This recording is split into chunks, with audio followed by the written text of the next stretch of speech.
apalah kebiasaan anak-anak remaja sekarang lah. Kadang-kadang sedih sih, kok Salman enggak begini ya gitu, tapi ya nangis nih. Kan menjadi dalam tanda kutip sama kita kan close ya. Close tuh kita misalnya kita belum pulang, dia udah nungguin di rumah. Tapi kan dia nggak bisa ngomong ya, Bu ya. Kalau dari cerita teman-teman yang lain, mereka pulang dari kantor, anaknya nggak mau keluar kamar, udah asik dengan gadgetnya, dengan teman-temannya.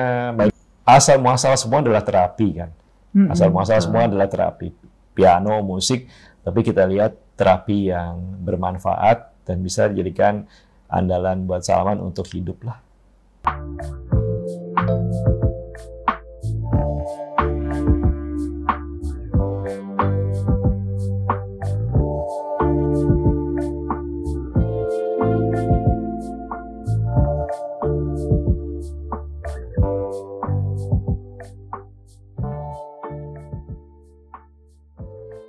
Salman yang lahir tahun 2009 menemukan melukis sebagai caranya berbahasa.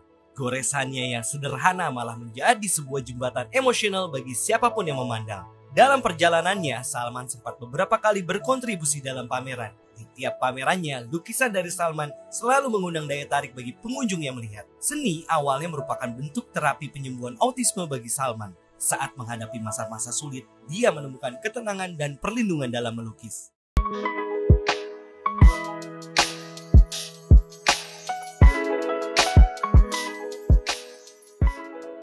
Hi, my name is Raisa, the artist behind this artwork. Pottery has been a part of my therapeutic journey from autism for years.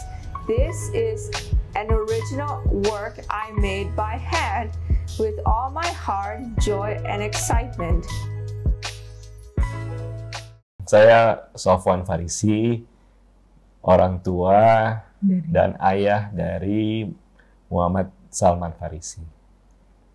Saya Amalia Dina, mama dari Muhammad Salman Farisi.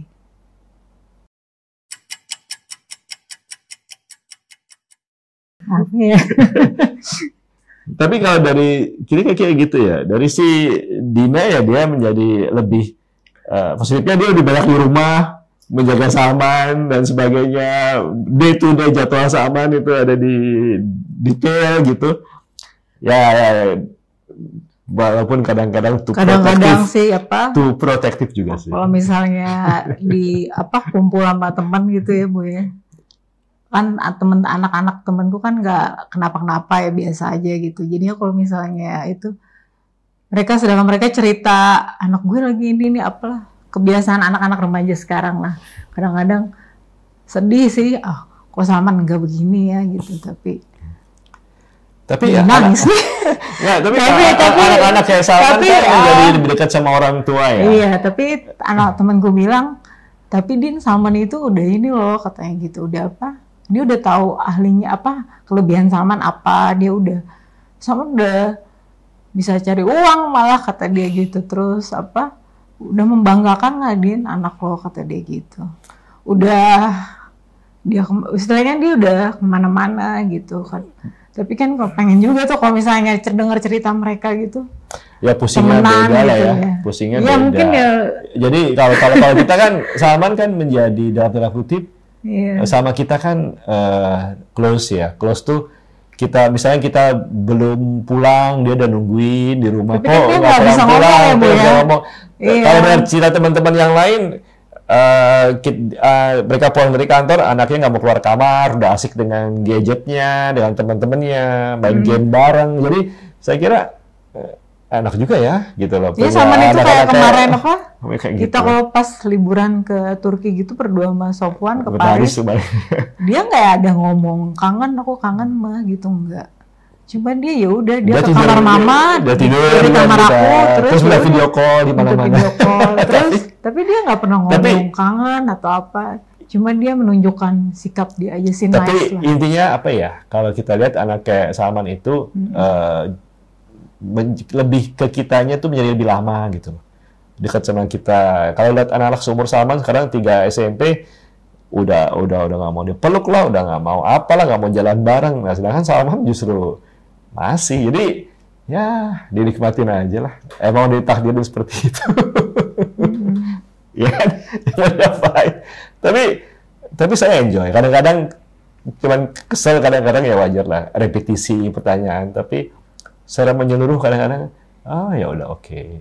Dan balik lagi kan, special children pasti dapatnya special parents juga. Ya itu aja sih. Itu yang membuat kita ya strong enough lah to face the future. Sedih kan jadinya.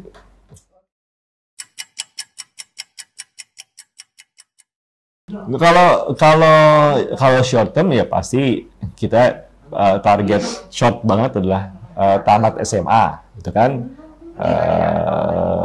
Tamat SMA sampai selesai SMA, habis itu pastikan kuliah.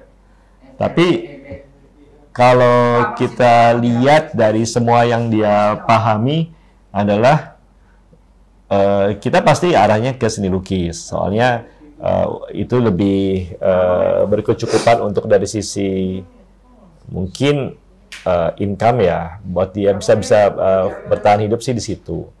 Nah, tentu dari sisi lukis pasti kan ada step by stepnya kan, ada seperti apa. Kita melihatnya nanti selesai di SMA mungkin kita masukkan ke jurusan seni, atau karena dia juga seninya yang dialut adalah outsider art ya. Kadang-kadang jurusan seni kita kan ada lebih teknis ya, misalnya tipe apa. Kalau Salman kan memang ekspresionis. Mungkin kita paling tidak ingin melengkapi Salman paling tidak masalah-masalah dasar tentang administrasi dan sebagainya untuk melengkapi. Kalau dia mau jadi pelukis profesional, ya harus bisa menghitung berapa harga lukisan, berapa dia jual berapa, cara dia hidup berapa. Itu karena kalau dia harus punya sense seperti itu. Nah, itu saya kira yang harus kita lengkapi. Karena kenapa? Karena berhubung dia sekarang seolah-olah dalam tanda kutip kehidupannya tercukupi terus, dia kadang-kadang nggak care juga tuh masalah melukis tuh biaya berapa, ya, dapat duit berapa, jual berapa, kalau dapat duit diapain. Itu sih PR buat kita sih, Mbak Salman. Tapi kalau long term vision kita hampir mungkin 80-90% nih lebih ke arah seni lukis sih. Kalau dia hobi menyanyi, main musik, itu hobi untuk dia stress release, oke, nggak ada masalah. Tinggal kita lengkapi aja dengan masalah-masalah lain yang bisa dilengkapi. Mungkin begitu kali ya. Kalau ke depan sih, jadi main musik sih juga oke ya. Iya, main musik oke. Main piano dia. Dia sekarang musik. Lagi pianonya udah mulai bagus, ya? Ya, udah mulai dapat touch-nya. Sebenarnya kan asal muasal semua adalah terapi kan. Asal muasal semua adalah terapi. Piano, musik, tapi kita lihat terapi yang bermanfaat dan bisa dijadikan andalan buat Salman untuk hidup lah. Ya, seperti itu ya. Jadi ya kalau kita lihat ya sekarang step by step-nya ya punya galeri, terus dia meningkatkan kualitas teknis dari melukisnya karena dia udah ada aliran sih. Kalau kita lihat aliran di luar negeri itu Damien Hirst namanya, itu dia seperti Salman, cuma memang cara melukisnya bermacam-macam dan akhirnya dikomersialkan dalam bentuk wallpaper dan sebagainya. Jadi kita nggak tahu ke depannya ada NFT atau apa gitu, kita nggak tahu juga. Tapi untuk dia, bekal dia, menurut kita arahnya sih itu ya. Jadi passion dia, tapi bisa menghasilkan sih, itu sih. Thank you for watching and don't forget to like and subscribe.